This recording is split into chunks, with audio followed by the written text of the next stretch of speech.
Hello my beloved friends in Christ, మీరు బాగున్నారు కదూ?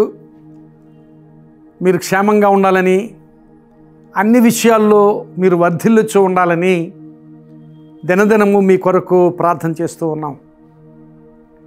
అలాగే ఈ హోప్ ఫర్ టుడే సందేశాల ద్వారా గొప్ప నిరీక్షణ ఆశీర్వాదాలతో మీ జీవితాలు తాకబడాలనే ప్రార్థనతో ఈ సందేశాలు మీకు అందిస్తూ ఉన్నాం.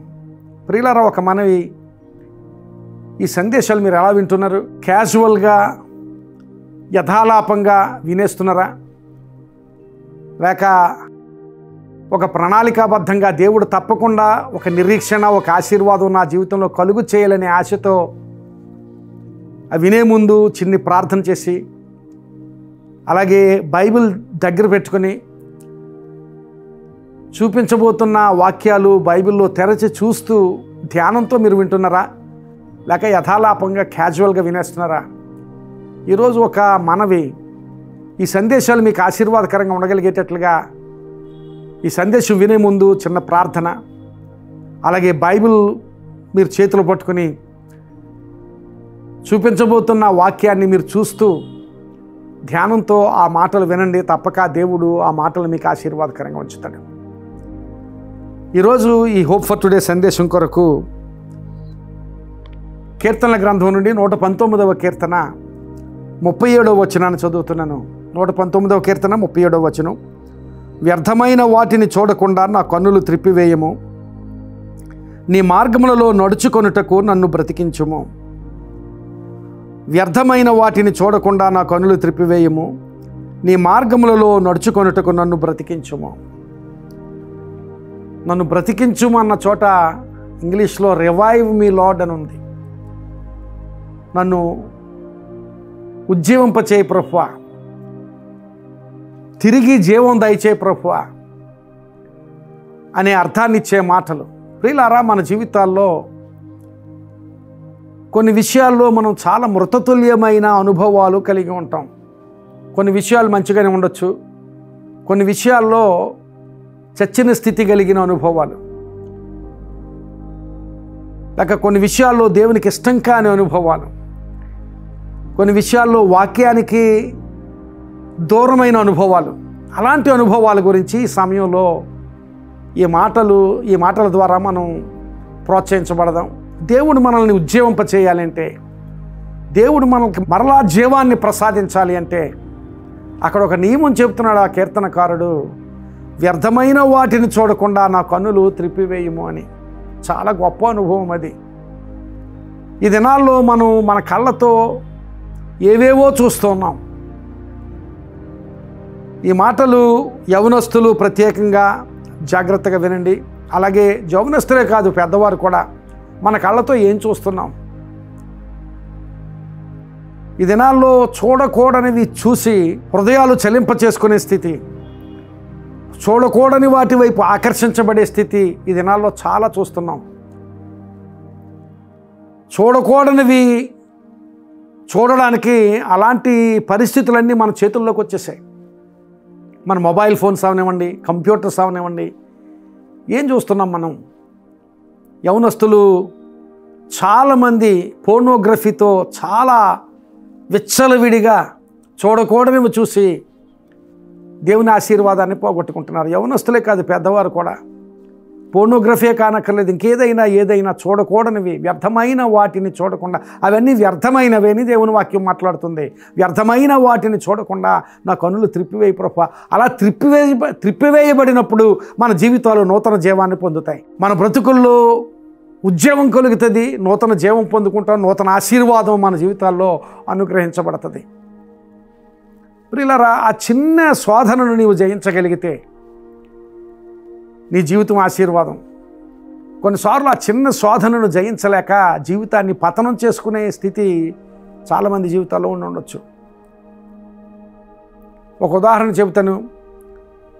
దావీదు సైన్యాన్నంతటినీ యుద్ధానికి పంపించి, ఆయన యుద్ధానికి వెళ్ళవలసి ఉంది, కానీ ఆయన యుద్ధానికి వెళ్లకుండా సైన్యాన్నంతటినీ యుద్ధానికి పంపించి తన మేడపైన విహారం చేస్తూ చూడకూడని దృశ్యాన్ని చూశాడు.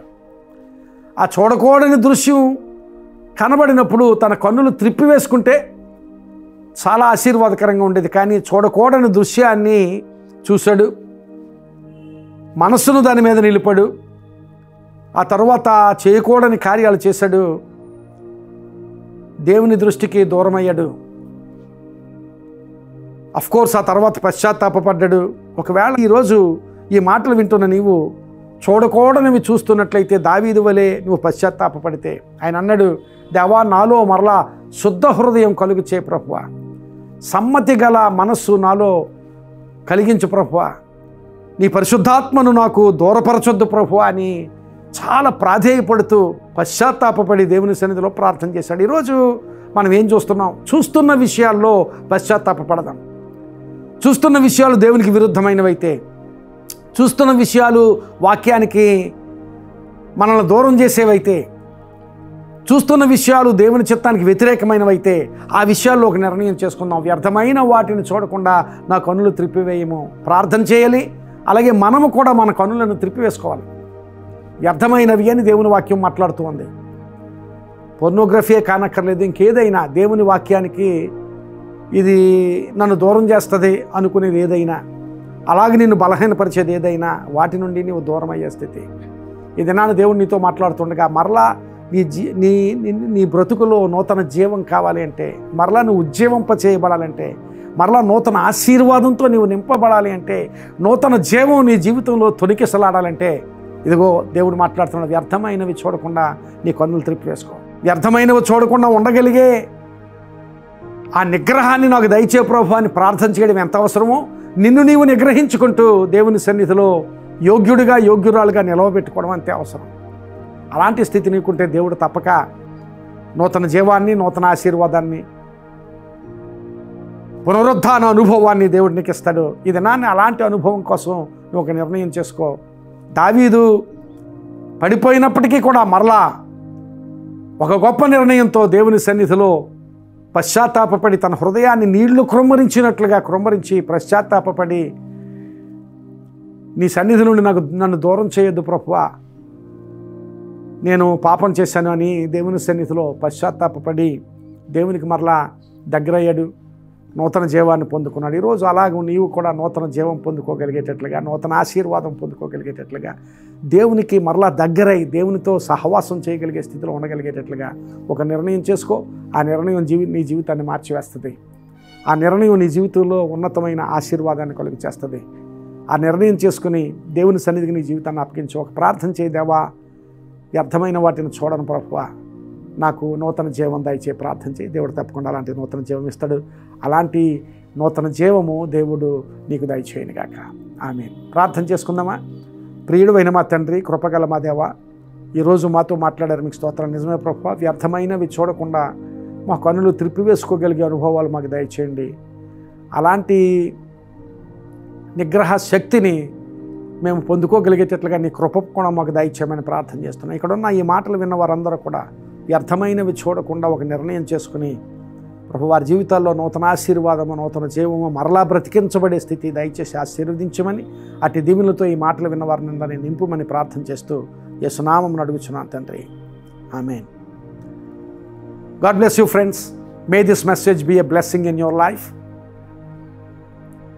ఈ సందేశం నీకు ఆశీర్వాదకరంగా ఉంటే దయచేసి ఈ సందేశాన్ని, ఈ వీడియోని ఇతరులకు పంపించి వారికి మీరు ఆశీర్వాద కారణంగా ఉండండి.